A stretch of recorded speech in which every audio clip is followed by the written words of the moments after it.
Bonjour à tous, je m'appelle Louise de Villers, je suis chef de clinique à l'université Versailles-Saint-Quentin en Yvelines depuis le 2 novembre. C'est moi le visage de tout à l'heure. C'est un honneur d'être parmi vous pour vous présenter le travail que j'ai mené l'année dernière au cours de mon Master 2. Il s'agissait d'étudier le taux de prescription d'antibiotiques des médecins généralistes des Yvelines avec une attention toute particulière pour les maîtres de stage universitaires. La prescription d'antibiotiques et sa surveillance sont au cœur de l'actualité. Il a déjà été montré à de nombreuses reprises qu'une diminution des prescriptions antibiotiques entraîne une diminution de l'apparition des résistances bactériennes. La lutte pour la bonne utilisation des antibiotiques n'est pas récente. Depuis 2001, depuis le rapport de vigilance de l'Organisation mondiale de la santé, la France a mené plusieurs campagnes nationales et malgré cela, en 2014, la France reste encore le 4e consommateur d'antibiotiques en ambulatoire européen. L'intégration en 2012 d'un item sur la prescription d'antibiotiques dans la ROSP représente un nouvel angle d'attaque pour attirer l'attention des médecins sur leurs prescriptions. Reste à voir comment les choses vont évoluer.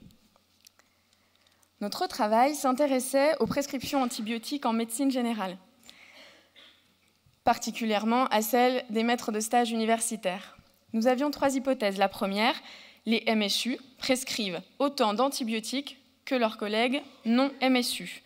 Les MSU sont représentatifs des médecins généralistes. Ils appréhendent donc les problématiques de la même façon et ont des pratiques de prescription d'antibiotiques équivalentes, ce qui représente un réel atout pour la recherche. La seconde hypothèse était que les maîtres de stage universitaires prescrivent moins d'antibiotiques que leurs confrères non maîtres de stage. Et là, c'est un message fort et positif concernant la qualité des soins délivrés par les maîtres de stage universitaires. Enfin, les MSU prescrivent plus d'antibiotiques que leurs confrères. Et là, le message serait complètement différent, la remise en question sérieuse. Ce travail est le fruit d'une collaboration avec la Caisse primaire d'assurance maladie des Yvelines, qui nous a fourni une base de données concernant les médecins généralistes et leurs caractéristiques. Les données concernaient la période de juillet 2014 à juin 2015. La base de données a été croisée avec le répertoire des maîtres de stage universitaires du département de médecine générale de l'université Versailles-Saint-Quentin en Yvelines. Il est important de signaler que les maîtres de stage universitaires installés dans les Yvelines sont tous rattachés à ce DMG. Les médecins avec un exercice particulier de la médecine exclusif ont été exclus, ainsi que ceux ayant pratiqué moins de 1000 actes au cours de l'année. Par acte, on entend consultation au cabinet et visite à domicile. La première phase a consisté en la description de notre population. Nous avions à notre disposition les caractéristiques personnelles des médecins et les caractéristiques de leur patientèle, notamment la part de patients bénéficiant d'une ALD ou de la CMU, mais également la répartition par âge. Cela nous a permis également de comparer les types de patientèle et d'observer la sévérité et la lourdeur de suivi pour les patientèles. La deuxième phase, l'analyse statistique par régression linéaire, permettait de comprendre ce qui entre en jeu dans le taux de prescription d'antibiotiques. Au total, 860 médecins généralistes ont été inclus dans l'étude et ont suivi, à eux tous, près de 1 300 000 patients. Ça correspond à 16 fois le Stade de France rempli pour un match de foot et à peu près 100 fois la capacité d'accueil du Palais des Sports de Grenoble. Parmi les 860 médecins généralistes, 102 étaient maîtres de stage universitaires. Les médecins avaient réalisé en moyenne 4000 actes au cours de l'année.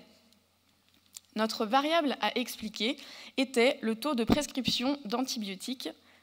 Ce taux était défini par le nombre de patients mis au moins une fois sous antibiotiques au cours de l'année par le médecin, parmi tous les patients vus, enfants et adultes confondus. En moyenne, les médecins généralistes avaient mis 27,5% de leurs patients au moins une fois sous antibiotiques dans l'année. Cela correspond à plus de 300 000 patients parmi le 1 300 000 qui avaient consulté auprès des médecins de l'étude. D'un point de vue descriptif, les caractéristiques personnelles des médecins et les caractéristiques de leur patientèle, entre MSU et non MSU étaient comparables. La seule différence significative, le taux de prescription d'antibiotiques. Les MSU avaient prescrit au moins une fois un antibiotique à 22% de leurs patients pendant l'année, contre 28% pour leurs confrères non MSU. Cela fait en moyenne 20% de patients en moins mis sous antibiotiques par les MSU par rapport aux non MSU.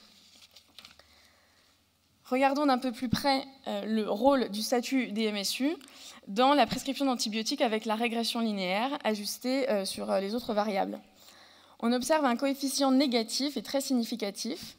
Le fait d'être MSU, toute variable égale par ailleurs, réduirait en moyenne le taux de prescription d'antibiotiques de plus de 6 points.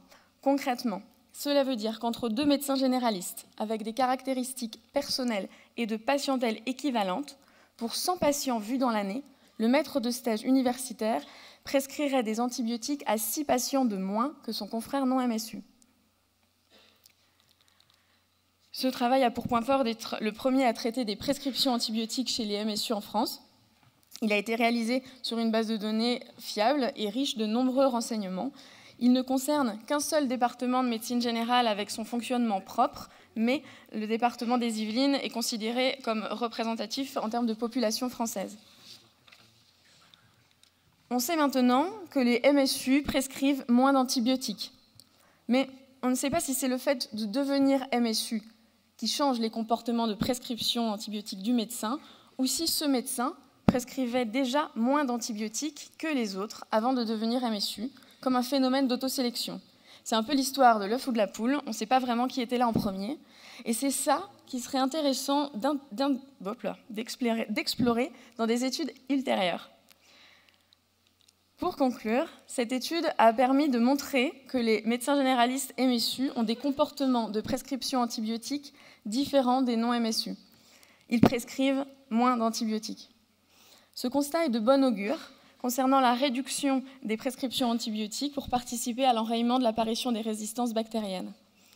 Le résultat de cette étude nous montre aussi que la place des maîtres de stage universitaires dans l'évolution des pratiques est primordiale. Les maîtres de stage pourraient être l'élément catalyseur de la rencontre des futurs médecins généralistes avec une attitude de prescription réflexive et raisonnée. Je vous remercie de votre attention.